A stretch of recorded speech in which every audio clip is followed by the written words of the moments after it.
Hey everyone, and welcome back to another Patreon process walkthrough video. So for this month's videos, we'll be tackling the Day Off series or Day Off set that just went up November 2023. So this set is, well, one of those that I really tried to push myself on, and I don't mean this in, a kind of casual way. I really did try pretty darn hard for this particular set, and I'm really eager to sort of explain it to you guys and explain the process as much as I can. And as always, point out some of the challenges that I face, how I sort of tried my best to tackle them, and sort of review the results. And yeah, without further ado, let's get into the very first piece, which is this one over here. So for this particular piece, the idea was that I wanted to create an establishing shot. The issue with that is that establishing shots are, easy to sort of define in terms of words, right? You just need to say, okay, I want the characters walking in like a busy shopping street, walking towards something maybe like an arcade, and it's easy to define in words, but during the execution process is when I found things to be, actually pretty damn hard. And so let's start with the very first frame. So this first sketch here is basically done with my good old trusty Perspective Tools V2 tool over here. It's not compulsory in a way because it really just helps you draw lines towards vanishing points. In this case, I use this tool. I've demonstrated it plenty of times, but basically you use a pen tool, set up for example, 2 sets of lines, and then when you hit the create perspective option, it essentially creates a set of lines to the vanishing point. So it's really a simple tool and basically helps me draw in the perspective very, very quickly, and I can keep it around, and it just is something that's really helpful. But tools aside, right, the point here is that I started with an attempt to really think about the scene in terms of perspective. For example, how do I want to present the scene? Should I do something that is straightforward, or do I want to do something that is a bit more dynamic in terms of angle, right? Straightforward scene being something like, for example, using a long lens. So with a long lens, you'll see everything pretty flattened. It's easy to draw, without a doubt, but it lacks a little bit of intimacy, and it feels like you're looking at the scene from really far away. So for a personal challenge, as well as me wanting to make the scene feel a bit more believable, sort of help bring us into the scene, I decided to go for this sort of slightly more dynamic perspective. And so the difficulty with this particular sort of setup is that a challenge is always in proportion and managing it with perspective, right? Because as we all know, things that are close are big and things that are far away are small, right? Super basic things. But when it comes to more extreme perspectives like this, right? Sometimes things may start to become, or else things may start to feel a little unintuitive. For example, as how people sort of fade into the distance in terms of size. All these things can be a challenge to tackle. But to start with, I just lay down the Druid characters. I carried over basically the color scheme for the background character from the previous illustration. And for the foreground character, I did a little bit of a redesign to create a new costume that I thought is pretty well balanced in terms of values rather than just a pure black costume. I gave a pair of white jeans, which I think is a pretty interesting design option that helps sort of brighten things up a bit, right? And not just always reduce her to a silhouette, which is something I always tend to do, but here, just something a little bit different. So in the background, as you can see, if you recall, I often say things like, well, we want to plan a complex scene, we want to draw a complex environment. It's important to be able to identify factors by mouth. Like you want to be able to say the name, or rather indicate them, or have a very clear mental idea of them. For example, here we have the stairs. Let me use a different color. We have the stairs is one element. We have the garbage can. We'll have these, those type of movie poster in those sort of like illuminated display frames, stuff like that. We have the arcade the arcade doors. We have sort of this corrugated or rather patterned type of ceiling. We have like little bit TV screens showing previews of possibly games or other messages scrolling past. We have the signboard for the arcade itself. And then to continue, right, we have, say, something like a shop over here with its windows. We have a bicycle rack outside the shop, alongside this sort of elevated or extruded wall. And then we have a lot of various signboards above the store. And then we have yet another layer of signboards above that. So a lot of layering, a lot of depth here. Just making use of the dynamic perspective to, get my money's worth, right? If I'm going to spend all the efforts establishing this particular perspective shot, I'm going to try my best to make full use of it, even though it might be really, really hard, and we'll see pretty soon. And so, yeah, basically all these things are small little elements that you want to take note of. And on top, you also want to, for example, introduce signboards that go in this particular direction or vector as compared to just this way. So there's a kind of a 3D visualization using prominent elements, right? And similarly, the ceiling here, we can use the perspective lines to sort of draw them in. And as I always mention, using patterns are great. And here we have some lights. And once again, right, repeating patterns are amazing. And then we have some miscellaneous signboards that are on the outside facade of the building. And yeah, as you can see here, I really could identify so many different elements. And that's not to mention, say, for example, these kind of like strips on the floor, hazard indicators for the visually impaired, I presume.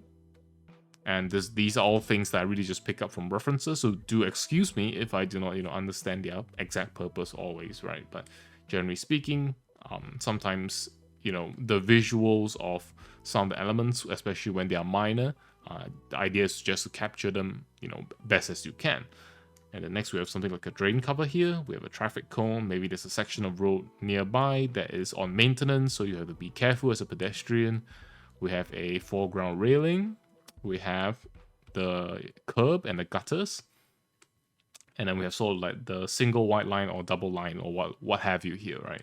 I'm not a driver, so I wouldn't know. But yeah, really just minor elements here, but still, right? The concept is that we do need to know their name. We do need to have an idea of what we're going to put in each area. And that is going to be really important. For example, the background here, lastly, right? We have sort of this kind of like construction frame, bamboo scaffolds like you see in Hong Kong. And they have that sort of green mesh that covers it, preventing, debris from falling too far from the structure, stuff like that. And then I think we could have some vehicles here as well, and then maybe like a couple of more buildings or lights in the background over here. So I pretty much laid out the scene and explained it, in terms of what elements are there, and so on and so forth.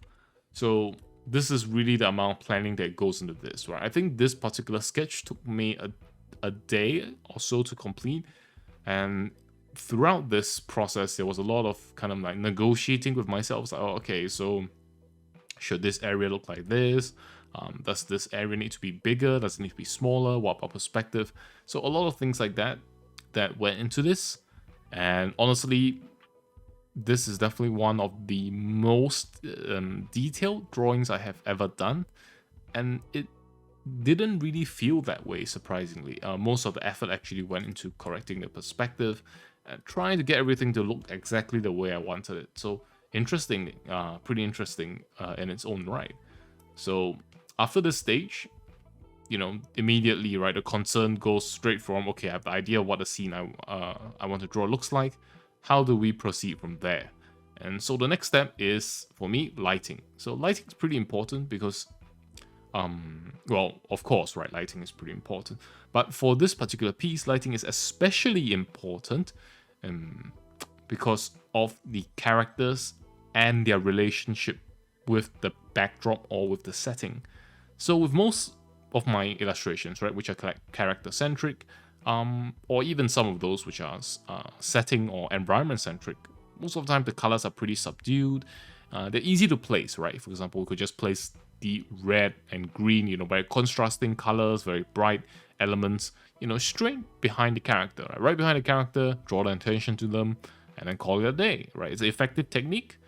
However, here, I really wanted to show a street that is genuinely busy, that feels a bit more real to life. So just going for the cheap option isn't really a choice I wanted to make. So here I decided to, rather than tackle all the colors first, I decided to, let's see if we can reach a reasonable compromise, right? Because clearly I'm not experienced enough to handle all these vibrant colors at a moment's notice on the spot. But what I can do is to set up the values and use a very, very simple color overlay option using basically selective color, and then using the neutrals tab and the blacks tab to sort of manage the colors. For example, adding a bit more yellow and warmth to the neutrals, and adding a bit more blue to the black, and blue and cyan to the black areas. So this is sort of this particular stage here. I've explained it in many videos, so you might be sick of hearing me say this, right? So I'll focus back onto what are my goals here. So my goals here are to establish the visibility of the characters, which I think is pretty well done here, right? The characters are silhouetted pretty clearly, despite, this kind of a brighter local value being on this particular character's pants. It's decent, right? So far, the layout is decent. Everything is, working out fairly well, right? There's a problem area, for example, back here that I want to tackle. Let me use another layer. For example, there's a problem layer right here that I need to tackle as well. And then I can also foresee drawing these bicycles are going to be a huge nightmare, because as I always mention, when we want to draw things in bright light, we have to draw them well. Or rather, we have to draw them at a comparable level of detail relative to our characters. Or at least that is sort of my way of doing things, or rather my preference for visual style. For very bright and well-lit areas to be drawn roughly, I feel like it reduces the finish of the piece. Of course, that could still work based on your preferred visual style. But for me, it's a challenge I have to overcome. And so this rough draft here, all I wanted from this is to get some information. For example, okay, so this overall setup is going to work, and now I can proceed on to the color. Now, one last thing that also, did a little bit of here is to introduce a little bit of lighting to the characters. For example, we'll introduce a bit of light from outside. So once again, this is yet another important point that gets repeated pretty often. Often we have very frequently, we have a supremely dominant light source, and I think that's always a good thing to have, right? If you have a very strong dominating light source, it makes things pretty clear, helps with the clarity, helps with your own read of the piece as you proceed with it. And what we have here is a very strong backlight silhouetting the characters. However, we do not want the characters to feel like they are in an enclosed movie set where the only light source is here, and it's like a cavernous movie set where literally no other light sources can shine out onto the characters. So it's important that I included, for example, lighting from the side, from something off screen, off frame, right, coming in on the side of the character, really just coming in the back of the neck and the side of the jaw. All these areas are areas that receive this particular light, including the back side of the legs and the back side of the shoes. So things like this, right? Same goes with this character, although it's a little less obvious at this particular stage. But as you can see here, I make the front of the character a bit darker than her side, sort of to represent that as well. And then we have the neck of the character, which receives a bit of light from the light source in this particular foyer area.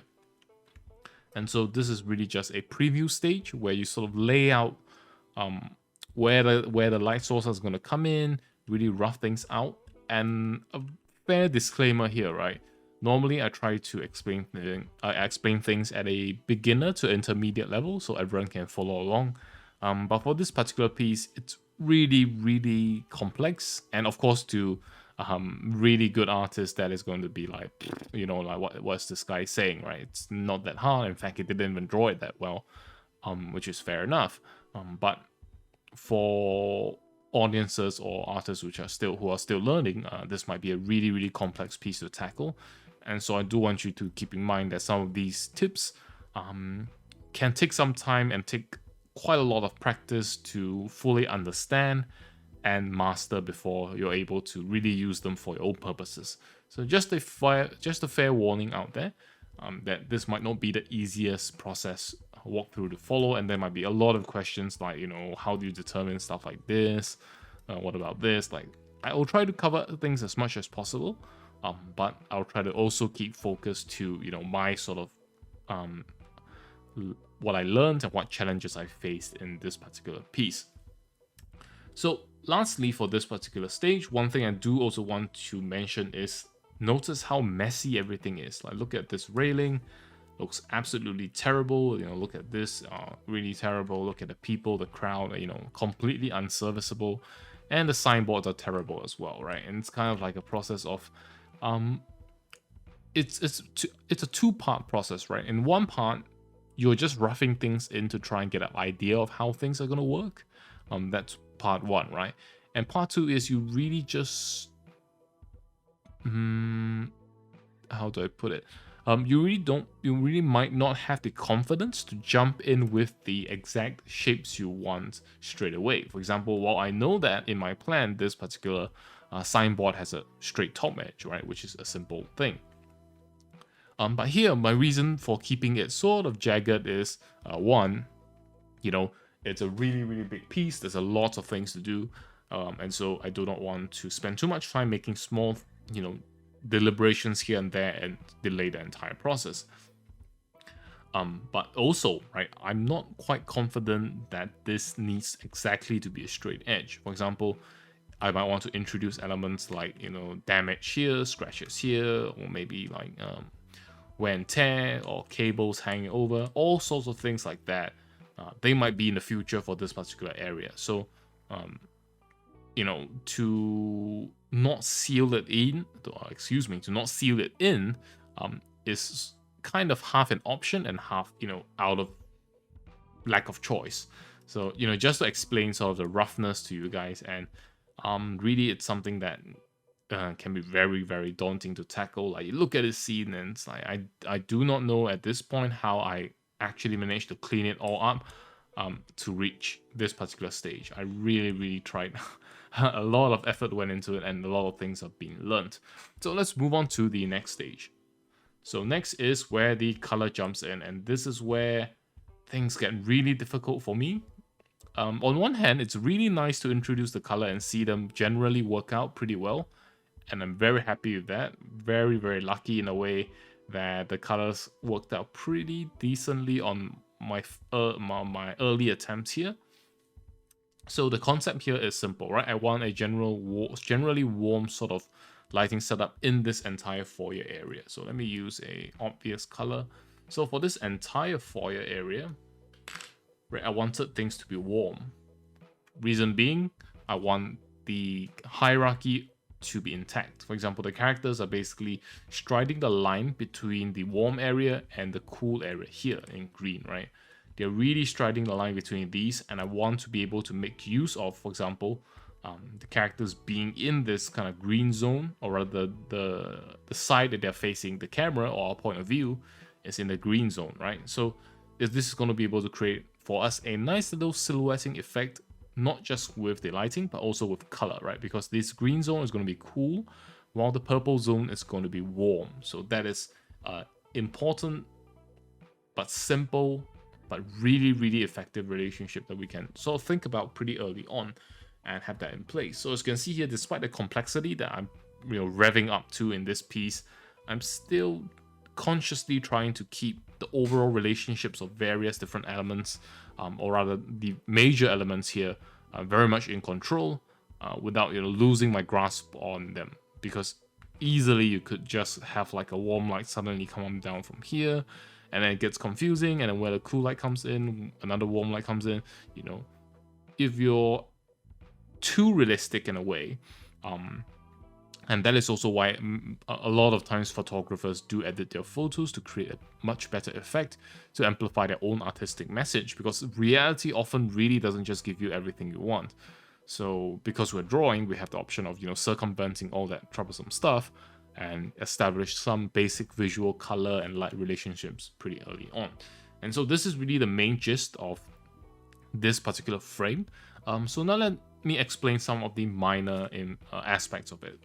So one thing that I wanted to use for important areas is yellow and orange. These are really, really bright and saturated colors that perform extremely well when they are bright in color, right? Generally speaking, well, think about it this way, right? Yellow is a color that you can have be very bright, but still very vibrant. If you have, say, blue and you turn it up to a very, very bright value, it actually just ends up kind of washed out, if you notice. Same with red as well, right? So reds and blues tend to need to be kept at a slightly more subdued value for them to be vibrant, whereas yellow can be really brought up to be really vibrant, right? Similar to green, oddly enough, right? For example, see the green here. So basically all it is to say is that I feel like yellow is a really, really bright and very colorful attention-grabbing option that we can deploy here, and hence for my first draft, I deploy the yellow here, right, near an important area where the character's facial expressions converge. And then we have the blue here for a little bit of contrast and variation. Similarly here, I've just blocked in some colors, not sure what they're going to become. And here I wanted a signboard that is orange and yellow to attract attention from the viewers as well. For this area here, I wanted to draw, for example, something that is physical and not just a signboard, or rather not just lettering, right? So for example, I drew, say for example, what do they call it? A cobbler, a signboard for a cobbler or a footwear shop, anything like that. And then for the back, I assigned the colors like the green mesh that I mentioned, as well as some lighting in the distance. Once again, right, including a little bit of variance here to keep things a bit more interesting. So as you can see, between these stages, right, really all I did was to add color. In terms of value, the balance is still intact. Everything is still looking decent. So let's move on to the next stage. This is where things go through a little bit of a revamp. So as I was examining sort of the layout, one thing that stood out to me was that while the background here was essentially fine, one thing I did want to do was to refine the silhouette a bit. With this particular setup, it felt like the silhouette was a little bit too unsubtle. It felt a bit too forced. It wasn't necessarily wrong, right? But at the point, I felt I wanted to try something different, and hence sort of the revamp on the background. As you can see, rather than having very bright elements here, I decided to tune things back a bit. And an issue also, if you look at the thumbnail, forgive me because it's pretty small over here on the upper right corner. If you follow my cursor here. For this particular frame, it didn't feel really quite colorful enough, right? Basically, all you see is a lot of white, maybe a little bit of blue, a little bit of red and yellow, and some light tinge of green. So, not quite the mood I was looking for, right? I wanted a scene that's a little bit more mixed in terms of brightness, so we can introduce it as sort of like a nightlife alley, something like that. Something that's just a bit more dark. So rather than having the super bright signboard here, advertising glasses, I decided to change it to this red and green on black signboard, which I think is really interesting because it removes the very strong visual presence of this bright white line over here. Because previously, as you can see, right, it essentially forms like, let me get rid of the annotations for a bit. It essentially forms like a square, which is, it's not too great, right? It doesn't feel very organic. It feels like just a massive block here. Not elegant enough. So in my new attempt, I decided to sort of transform the bright lights in this area to sort of follow this shape, right? More of an L shape. And I think it's a bit more elegant. It also brings the brings the light across the main focal point, which is the character's faces and expressions. So this is sort of the reason between the revamp, or a reason for the revamp, right? The arrows here stay the same, but I wanted to add on, once again, a bit more of this black, red, and green combo, which I really like, just for the visual feel it gives. And that's pretty much it. And for now, I also drew the bike racks, the bikes in a slightly more detail, but at this point in time, I was like thinking, okay, am I really sure that this is gonna be enough? And yeah, it's not enough, right? It's actually really insufficient because, once again, right, when we're drawing things in bright light, excessive looseness can really ruin an image. Because this area here, I definitely want it to be sharp because it's the arcade that these characters are going to, right? So it needs to be sharp, it needs to be well drawn. Similar to these signboards, I do want to, write some actual stuff on them to make them a bit more interesting. And yeah, so basically, it means I have to work on the bikes.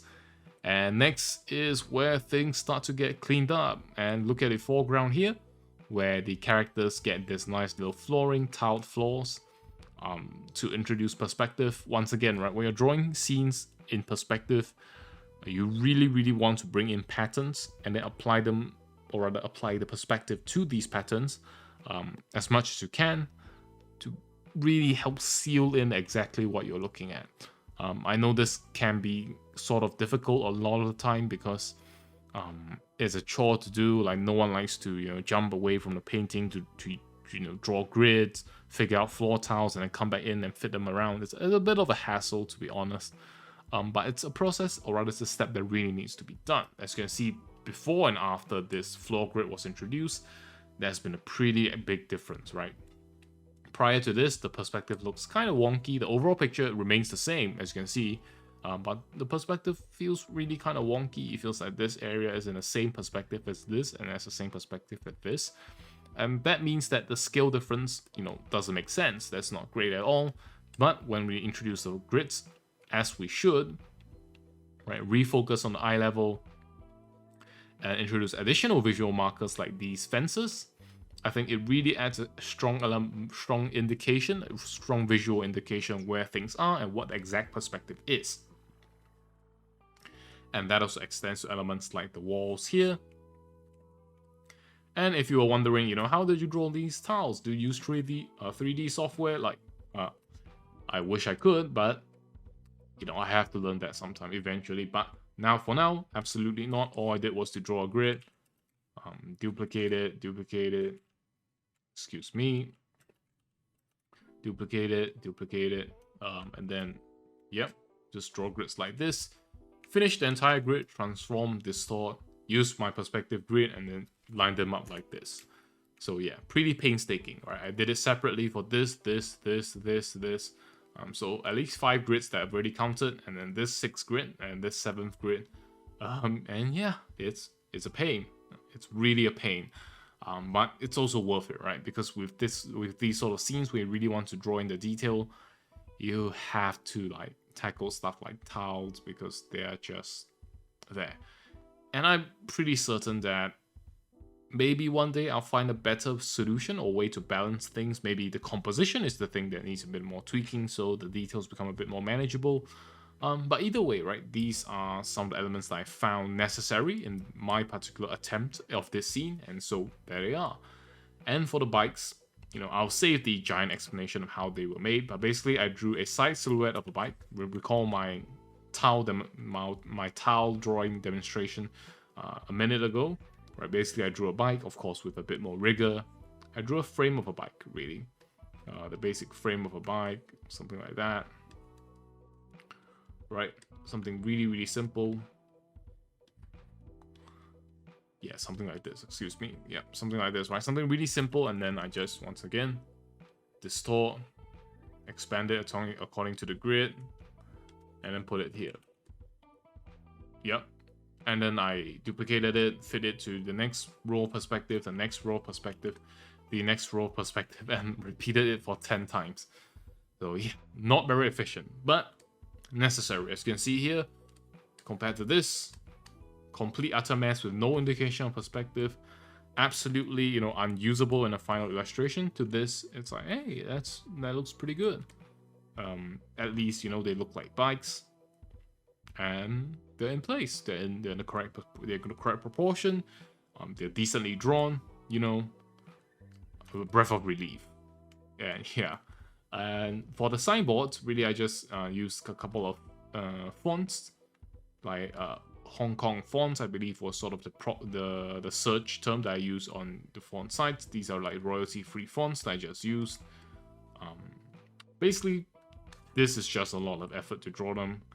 BFC, pretty much a parody of, well, you know what it is. Some sushi, and if you didn't realize, this is just the sushi emoji. Or rather, when I typed sushi, it just prompted me an emoji in my usual like text typing stuff, so that was kind of weird. It just popped up, so I was like, hey, you know, that works fine, I'll just use it for this. Hand-drawn burger, very terrible, as you can clearly tell. And yeah, for the arcade, similar lettering, using perspective, or rather transform distort to move it into place. And yeah, there's no magic here, guys. It's a lot of painstaking, and I do mean that, right? I know a lot of times we say painstaking like, you know, a bit of a hyperbole, it's slightly exaggerated, but this one was really quite a bit of a, a journey to say the least. And yeah, proceeding to the next frame, basically continuing refine, adding different colors to the bikes, because the bikes all wouldn't be the same color. Really important here. And yeah, continuing on the same vein, for example, adding in a new character here, sort of a reference to my old drawings where I always drew this character, you know, the one with the jacket, shorts, stockings, and short hair. For those of you who have been around long enough, if you know, you know. And yeah, and the arcade itself, once again, right, manually drawing some lettering in for the arcade doors. Once again, I noticed that these letters are flipped because I created them while the frame was flipped to draw things, you know, with a different read. Unfortunately, forgot to flip them, but fortunately, in the grand scheme of things, they're so small that you can't notice them. Maybe I'll fix them for a remaster in the future. But yeah, a lot of detailing similar for the air conditioning. The grills are manually drawn, transform into place. Similar to the lights, I drew 4 evenly spaced squares and then used the perspective grid and once again transform distort to line them up. Same here for this, and you know, it's a real killer. As you can see here, right? Previously, my very well drawn fences on the other side, I decided, you know what? They look a little flat. They look a little dumb. Let's use these traffic cones instead. And yeah, ongoing options, ongoing adjustments, and you know, pretty much a constant struggle. Oh yeah, don't let me forget, right? I really want to claim credit for all these little things here because I tried pretty hard for them, so you know, do excuse me. So these little bumps, raised bumps. So as you can see here, pretty simple. All I did was to draw like this sort of slightly curved line, space them out, and then once again transform distort to move them into perspective. It works really, really well, surprisingly enough. And yeah, here they are. Same deal with this particular area here. Although I believe the bumps are just a little bit too big, but you know, whatever. This is good enough. And yeah, and the car in the foreground as well, just the nose of the car, to once again add just a slight additional layer of depth into the image. And finally, to finish off the immense torture that this particular piece has been, which honestly has also been very rewarding as well, is to finally add in a glow to everything. All I did was to basically duplicate this entire background area, and for once I drew things on layers, believe it or not. I duplicated the whole thing, set it to color dodge, and blurred it a little bit to give this sort of light glowing effect. And of course, set the opacity to a little bit lower. And yeah, glowing effect is in. Once again, you can see here I used a couple of old drawings to be movie posters over here. Pretty interesting as well. And adding a bit more neon, a bit more color to the arcade. Sort of weird shop signs all over the place. A t-shirt shop. Once again, as you can see, it's flipped. Very embarrassing. At least the bigger words are not. Yeah. Lots of fine details to appreciate, and of course you guys here on Patreon have the full version. Feel free to look through the whole thing and look at how much I suffered making this. And you know, melodrama aside, this has been a really fun piece, if not pretty exhausting, but it's also been pretty rewarding, right? It kind of gave me information on how much I could handle. how much detail I could handle, how much was too much. I also learned about planning a bit more, right? How to plan things that are perhaps slightly easier to handle. And also, it also helped me learn things like where can we skimp out on detail. For example, this far background here, right, did not need to be drawn in detail, so we drew them, or I drew them a little bit more loosely, and it works just fine. And overall, you know, adding a bit more reflective effects here in terms of highlights, which was missing here, to kind of complete the effect of a semi, you know, wet rainy day. And yeah, this has been what a journey, and this is only the first piece of the set. So, you know, look forward to the rest of the videos, 3 more to be exact, and those are going to be really, really interesting as well, and I can't wait to share them with you. And so, yeah. Oh yeah, don't let me forget, and I almost forgot, right? I also detailed the characters as much as I could. Not too much, honestly, because they're seen from afar like this, but enough such that, you know, we get the folds in the correct places. Basically stuff like that, right? Nothing too crazy, but needs to be done. And yeah, as always, questions are welcome. Feel free to ask them below in the comments. I'll try my best to get back to you. And of course, keep them specific to this particular piece so that I can, you know, answer them. And yeah, as always, thank you so much for the incredible support here on Patreon. I really, really appreciate it.